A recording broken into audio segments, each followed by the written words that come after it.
Hello friends, இந்த வீடியோவில் action king Arjun அவர்கள் நடித்த தீயவர் கொலை நடுங்க திரைப்படத்தோட திரை விமர்சனம் ரிவ்யூ தான் வந்து பார்க்க போகிறோம். ஸோ ஃபர்ஸ்ட் டைம் நம்ம சேனலுக்கு வரீங்கன்னா சப்ஸ்கிரைப் பண்ணிவிட்டு இந்த வீடியோவை வந்து பார்க்க ஆரம்பிங்க. ஸோ இந்த திரைப்படம் அப்படின்னு கேட்டிங்கன்னா இன்றைக்கி நவம்பர் 21 வெள்ளிக்கிழமை ஒரு மிகப்பெரிய ஒரு கிராண்ட் ரிலீஸ் வந்து ஆகியிருக்கு அப்படின்னு கண்டிப்பாக சொல்லலாம். ஸோ தமிழ் மட்டும் கிடையாது, தெலுங்கு, கன்னடம், மலையாளம் அப்படின்னு 4 மொழியில் இன்றைக்கி வந்து வேல்யூடு வந்து ரிலீஸ் ஆகிருக்கு. அர்ஜுன் அவர்கள் பொறுத்தவரை அவரோட 150வது திரைப்படம் நிபுணன். ஸோ இதுதான் வந்து கடைசியாக ஒரு சோலோ ஹீரோவாக நடித்த திரைப்படம். ஸோ பிரசனலாக இருந்தாலும் சோலோ ஹீரோ தான், அவர் தான் திரைப்படத்தோட ஹீரோ. அதன் பிறகு பல படங்கள் வந்து நடிச்சிருக்காரு. ஆனால் தமிழில் நிபுணனுக்கு பிறகு ஒரு சோலோ ஹீரோவாக இந்த திரைப்படத்தில் இப்போ ஒரு கம்பேக் வந்து ஆகியிருக்காரு. ஸோ இந்த திரைப்படம் பொறுத்தவரை அறிமுக இயக்குனர் தினேஷ் லக்ஷ்மண் அவர்கள் தான் இந்த திரைப்படத்தை வந்து இயக்கியிருக்காங்க. இந்த படத்தை தயாரித்தது அருள்குமார் அவர்கள். 2 பேருமே கும்பகோணத்தை சேர்ந்த ஒரு மிடில் கிளாஸ் ஃபேமிலி அப்படின்னு கண்டிப்பாக சொல்லலாம். ஸோ அதெல்லாம் விட்டுருங்க. ஸோ இந்த திரைப்படம் இன்றைக்கி தான் வந்து ரிலீஸ் ஆகுது. இன்னும் முதல் காட்சி கூட முடியல, அப்புறம் எப்படி நீங்கள் வந்து ரிவ்யூ சொல்வீங்க அப்படின்னு நிறைய பேர் மண்டையில் வந்து ஓடும். அதுக்கும் நான் தெளிவாக டீட்டெயிலாக வந்து சொல்லிக்கிறேன். நேத்திக்கு சென்னையில் உள்ள சாலிகிராமம் பிரசாத் ஸ்டூடியோவில் ஈவினிங் ப்ரெஸ் மீட்டுக்கு இந்த திரைப்படத்தை வந்து போட்டு காமிச்சிருக்காங்க. ஸோ அதுலேருந்து கிடைச்ச ரிவ்யூ தான் வந்து இது 1 by 1 வந்து நான் சொல்ல போகிறேன் படத்தோட திரை விமர்சனத்தை.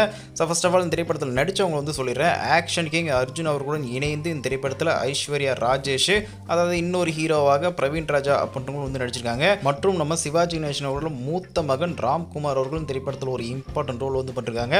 Thangadurai, baby Anika, Abirami Venkatachalam, GK. Reddy, OAK Sundar, Ajay Rathnam, நிறைய நட்சத்திர பட்டாலும் திரைப்படத்தில் வந்து இணைந்து நடிச்சிருக்காங்க. ஸோ இப்போ வாங்க கதைக்குள்ளே போகலாம். ஃபர்ஸ்ட் ஆஃப் ஆல் இந்த திரைப்படம் வந்து ஸ்டார்ட் பண்ணும்போது ஒரு பத்திரிகையாளர், அதாவது ஒரு எழுத்தாளர் ஒருவர் வந்து ஒரு மர்மமான ஒரு முறையில் கொடூரமாக வந்து கொல்லப்படுறாரு. ஸோ இந்த ஒரு கேஸு நம்ம ஆக்ஷன் கிங் அர்ஜுன் அவர்களுக்கு வந்து வருது. ஆமாம், இந்த திரைப்படத்தில் அவர் வந்து ஒரு போலீஸ் அதிகாரியாக இன்ஸ்பெக்டராக வந்து நடிச்சிருக்காரு. இவரோட பேர் வந்து மகுடபதி. மகுடபதி அப்படின்ற ஒரு இன்ஸ்பெக்டராக ஃபுல் அண்ட் ஃபுல் வந்து யூனிஃபார்மோட தான் வந்து இருக்க மாட்டார், ஒரு மப்டியாக வந்து இருப்பார். தமிழில் தான் திரைப்படத்தோட தீவிர கொலை நடுங்க தலைப்பு. ஸோ கன்னடா, மலையாளம், அதேமாரி இன்னொன்று தெலுங்கு எல்லாத்துலேயும் வந்து மப்டி போலீஸ் அப்படின்ற ஒரு தலைப்பில் இந்த திரைப்படம் இன்றைக்கி ரிலீஸ் ஆகிருக்கு. ஏன்னா வந்து மப்டியில் தான் வந்து இருப்பார் நம்ம அர்ஜுன் அவர்கள். இந்த எழுத்தாளர் இந்த அளவுக்கு ஒரு மிகவும் கொடூரமாக வந்து கொல்லப்படுறதுக்கு காரணம் என்ன அப்படின்னு நம்ம ஆக்ஷன் கிங் அர்ஜுன் அவர்கள் வந்து துப்பறிவை ஆரம்பிக்கிறாரு. அர்ஜுன் அவர்கள் படங்கள் பழைய படத்துலேருந்து, அதாவது பரசுராம், ஒற்றன், இந்த கொலைக்காரன், அதேமாரி நிபுணர்லேருந்து பல படங்கள் வந்து அவர் துப்பறிமை, அந்த இன்வெஸ்டிகேஷன் சீன்ஸ்லாம் வந்து வேறு லெவலில் வந்து இருக்கும். இப்படி ஒரு தீவிரமாக வந்து இன்வெஸ்டிகேஷன் பண்ண பல அன்எக்ஸ்பெக்டட் இன்ஃபர்மேஷன்லாம் வந்து கிடைக்குது. திடுக்கிடும் தகவல்லாம் வந்து கிடைக்குது. இந்த கொலையில் அர்ஜுன் அவர்களுக்கு சம்மந்தப்பட்டவங்க யார் அப்படின்ட்டு. இப்படி தீவிரமாக இந்த ஒரு கேஸை இன்வெஸ்டிகேஷன் பண்ண இன்னும் ஒரு கேஸு வந்து சேருது நம்ம அர்ஜுன் அவர்களுக்கு. அதுதான் ஒரு சிறுமியோட ஒரு கொடூரமான ஒரு கொலை. இதுக்கடுத்து நிறைய கொலைகள்லாம் வந்து வந்துட்டே இருக்குது. இது எங்கே முடியுது, இதுக்கான காரணம் என்ன அப்படின்றது வந்து கிளைமேக்ஸில் ஒரு ட்விஸ்ட் அண்ட் டேர்ம்ஸாக வந்து வச்சுருப்பாங்க. படம் ரொம்பவே வந்து த்ரில்லிங்காக வந்து மூவ் ஆகிட்டு இருக்கு. ஃபர்ஸ்ட் ஆஃப் ஆல் வந்து அர்ஜுன் அவர்கள் வந்து ஒரு போலீஸாக வந்து நடித்தாலே நிறைய பேர்த்துக்கு வந்து பிடிக்கும். அந்தளவுக்கு வந்து அவரோட அந்த ஒரு கம்பீரம், அதாவது கேப்டனுக்கு பிறகு அப்படின்னு கண்டிப்பாக சொல்லலாம் போலீஸ் வேடம் அப்படின்னா. அந்தளவுக்கு வந்து சூப்பராக வந்து நடிச்சிருக்காரு, வேறு லெவலில் வந்து அசைத்திருக்காரு. அர்ஜுன் அவர்களுக்கு அடுத்தபடியாக ஐஸ்வர்யா ராஜேஷ் அவர்கள். இவங்களை பொறுத்தவரை அந்த காதல் காட்சிகள் ஒரு முதல் பாகம் வந்து இருக்கும் ஃபர்ஸ்ட் ஹாஃபு. அதெல்லாம் கொஞ்சம் லேக் மாரி தான் இருக்கும் என்ன கேட்டால் பர்சனலாக சொன்னால். செகண்ட் ஹாஃப்லேருந்து ஒரு ஆக்ஷன் ஹீரோயினாக வந்து இவங்களும் வந்து உருமாறி இருப்பாங்க. இந்த திரைப்படத்தில் இன்னொரு ஹீரோ அப்படின்னு சொன்ன பார்த்தீங்களா, அவங்களோட பேர் என்னென்னா பிரவீன் ராஜா அவர்கள். பிரவீன் ராஜா அவர்கள் ஐஸ்வர்யா ராஜேஷ் அவர்களுக்கு ஜோடியாக வந்து நடிச்சிருப்பாங்க. இவங்க தான் வந்து ஒரு மெயின் ஆன்டகனிஸ்ட் அப்படின்னு கண்டிப்பாக சொல்லலாம். இந்த கொலைக்கான உண்மையான ஒரு குற்றவாளி அப்படின்னா வந்து அது கிளைமேக்ஸில் வந்து தெரியும் பிரவீன் ராஜா அவர்கள். எதுக்காக வந்து இந்த அளவுக்கு ஒரு ஆன்டகனிஸ்ட் ரோல், ஒரு ஹீரோவாக இருந்து அதன் பிறகு இப்படி ஒரு கொடூரமான ஒரு கொலையாளியாக வந்து இருக்காரு அப்படின்றது வந்து தெரிய வரும். அதாவது இந்த திரைப்படம் பார்த்தீங்கன்னா வளர்கிற பெண் பிள்ளைகள் வந்து எப்படி இருக்கணும், எப்படி இருக்கக்கூடாது, எந்த அளவுக்கு வந்து பாதுகாப்பாக வந்து இருக்கணும், பத்திரமா இருக்கணும் அப்படின்றது வந்து சூப்பரான ஒரு மெசேஜ் வந்து சொல்லியிருப்பாங்க. இவங்க 3 பேர்த்துக்கு அடுத்து நம்ம சிவாஜி கணேசன் அவர்களோட மூத்த மகன் நடிகர் ராம்குமார் அவர்கள். பிரவீன் ராஜா அவர்கள் ஒரு வில்லன்னா, ராம்குமார் அவர்களும் ஒரு மெயின் வில்லன் தான். இணைக்கு இணையான ஒரு வில்லன் அப்படின்னு கண்டிப்பாக சொல்லலாம். ஒரு திரைப்படத்தில் எப்படி ஒரு ஸ்டைலிஷாக வந்து நடிச்சிருப்பாரோ அதேமாரி தான் இந்த திரைப்படத்தில் ஒரு ஸ்டைலிஷாக வந்து நடிச்சிருப்பாரு. இந்த திரைப்படம் பொறுத்தவரை நான் சொல்லிட்டேன், அந்த ஒரு சிறு பிள்ளைகள், அதே அதேமாரி பெண்கள். ஸோ அவங்களோட அந்த பாலியல் சம்மந்தப்பட்ட ஒரு சில அதாவது ஒரு உண்மை சம்பவம் தான். அந்த சம்பவத்தை மிகச்சிறப்பாக வந்து சொல்லியிருக்காரு டைரக்டர் தினேஷ் லக்ஷ்மண் அவர்கள். ஸோ அந்த படத்தில் ஒரு டைலாக் கூட வரும், நீங்கள் செக்ஸை வந்து லஸ்ட்டாக பார்க்குறீங்க, நான் வந்து ஹார்ட்டாக பார்க்குறேன் அப்படின்ட்டு. ஸோ அதுக்கான விளக்கம் வந்து தமிழ் அவங்க எல்லாத்துக்கும் தெரியும்னு நினைக்கிறேன். ஸோ அதை வந்து நான் சொல்ல விரும்பலை. ஸோ அப்படிப்பட்ட ஒரு பாலியல் சம்மந்தப்பட்ட ஒரு உண்மை சம்மந்தப்பட்ட ஒரு திரைப்படத்தை ஸ்க்ரீன் ப்ரெசன்ஸில் ஒரு சூப்பராக வந்து சொல்லியிருக்காரு. அதே போல் இவங்களை தவிர்த்து நடிகர் தங்கதுரை அவர்கள் ஆக்ஷன் கிங் அர்ஜுன் அவர்களுடன் இணைந்து ட்ராவல் பண்ணுறாரு இந்த திரைப்படத்தில் காவல் அதிகாரியாக. ஸோ அவரும் வந்து பர்ஃபார்மன்ஸ்லாம் வந்து நல்லா இருக்குது. ஸோ ஒரு குழந்தை பேபி அனிகா, ஸோ அவங்களும் திரைப்படத்தில் ஒரு இம்பார்ட்டன்ட் ரோல் வந்து பண்ணிருக்காங்க. அதேமாரி விஷால் அவர்களோட தந்தை ஜி.கே. ரெட்டி அவர்களும் ஒரு ரோல் வந்து பண்ணிருக்காரு. ஓஏகே சவுந்தர் ஒரு ரோல் வந்து பண்ணிருக்காரு அர்ஜுன் அவர்களுடன் இணைந்து.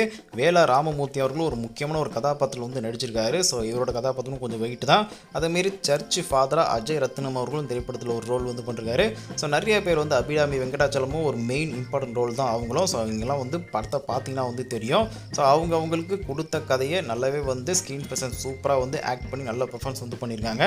ஸோ மொத்தத்தில் இந்த தீயவர் குலை நடுங்க திரைப்படம் பெண்களுக்கு எந்த அளவு வந்து இருக்கணும், அதேமாரி எந்த அளவுக்கு முக்கியத்துவம் கொடுத்துருக்காங்க, முக்கியமாக பாதுகாப்பாக பெண்கள் எப்படி இருக்கணும் அப்படின்றத வந்து ஸோ ஒரு மிகச்சிறப்பாக வந்து ஒரு நல்ல ஒரு கதையில் வந்து திரைக்கதை மூவ் பண்ணி தினேஷ் லக்ஷ்மண் அவர்கள் வந்து சொல்லியிருக்காரு. மொத்தத்தில் இப்போதைக்கு ஒரு ட்ரெண்டிங் அப்படின்னு கேட்டிங்கன்னா ஸோ நம்ம சமூகத்தில் வந்து இந்த பாலியல் அந்த ஒரு சம்மந்தமாக வந்து நிறைய வந்து கேஸு, நிறைய வந்து கொலைகள் ஸோ அப்படி இப்படின்னு நடந்துகிட்டு இருக்கும். உங்கள் எல்லாத்துக்கும் வந்து தெரியும். ஸோ அப்படிப்பட்ட ஒரு இது வந்து சட்டம் வந்து சரியாக வந்து தண்டிக்கலைன்னா தர்மம் வந்து எப்படி கொடூரமாக வந்து தண்டிக்கும் அப்படின்றத வந்து இந்த திரைப்படம் வந்து சூப்பராக வந்து வெட்ட வெளிச்சமாக வந்து காட்டிருக்காங்க. ஸோ அந்த திரைப்படம் வந்து கண்டிப்பாக பார்க்கலாம். ஒரு 5க்கு ஒரு 3.5 மார்க் மேலே வந்து கொடுக்கலாம் கண்டிப்பாக. ஸோ அந்தளவுக்கு வந்து சூப்பராக ஒரு த்ரில்லர் ஒரு இன்வெஸ்டிகேஷன் மூவியாக வந்து எடுத்துருக்காங்க. ஸோ இந்த திரைப்படம் வந்து பெருசாக ஒரு ப்ரொமோஷன் அப்படின்னு சொல்கிற அளவுக்கு எதுவும் கொடுக்கல, அதுதான் வந்து உண்மை.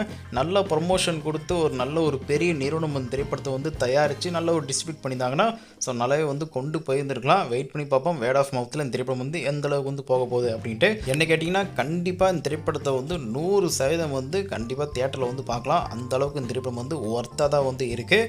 ஸோ அர்ஜுன் அவர்களுக்கு ஒரு நல்ல ஒரு கம்பேக்காக இருக்குமா அப்படின்னு தெரியல. ஒரு நல்ல ஒரு கண்டென்ட் ஓரியண்டாக ஒரு சூப்பரான ஒரு மெசேஜில் ஒரு கருத்தில் ஒரு திரைப்படமாக வந்து இருக்குது அப்படின்னு கண்டிப்பாக சொல்லலாம் இந்த தீயவர் குலை நடுங்க திரைப்படத்தை. படத்தோட தலைப்புக்கு ஏற்ற மாரி ஸோ ரொம்பவே வந்து குற்றம் செய்கிறவர்கள், அதாவது இந்த பாலியல் சம்மந்தப்பட்ட குற்றங்கள்லாம் ரொம்ப இன்வால்வ் ஆகிறவங்களாம் இந்த தீயவர் குலை நடுங்க திரைப்படத்தை பார்த்ததுக்கு பிறகு எந்த ஒரு குற்றமும் எந்த ஒரு தப்புலையும் வந்து ஸோ எதுவும் வந்து நடக்கக்கூடாது, ஸோ போகக்கூடாது அப்படின்னு வந்து கண்டிப்பாக என்ன தோணும். அந்த அளவுக்கு குற்றம் பண்ணுறவங்களுக்கு இந்த திரைப்படத்தோட தண்டனைகள் வந்து ஸோ பார்த்தீங்கன்னா வந்து அள்ளு விடும். அந்தளவுக்கு வந்து சூப்பராக வந்து இருக்குது. ஸோ வெயிட் பண்ணி பார்ப்போம். இந்த திரைப்படம் இன்றைக்கி ரிலீஸ் ஆகிருக்கு. ஸோ தமிழ் மட்டும் இல்லாமல் கேரளாலையும் சரி, கர்நாடகாலையும் சரி, தெலுங்கு ஸ்டேட்லையும் சரி ஓரளவு வந்து திரையரங்கு வந்து கிடச்சிருக்குதான். பட் நிறைய திரையரங்கு கிடைச்சாலும் ஒரு காட்சி 2 காட்சி தான் நிறைய இடத்துல வந்து போயிட்டுருக்கு. அதே போல் படத்தோட 2 பேக் போன் பற்றி சொல்லவே மறந்துட்டேன். ஒன்று வந்து இசை, இன்னொன்று வந்து ஒளிப்பதிவு சினிமோட்டோகிராஃபி. படத்தோட மியூசிக் டைரக்டர் வந்து பரத் ஆசீர்வாகம். ஸோ இந்த படத்தோட சாங்ஸ் அப்படின்னு கேட்டிங்கன்னா பெருசாக வந்து மனசில் நிற்குமான்னு தெரியல.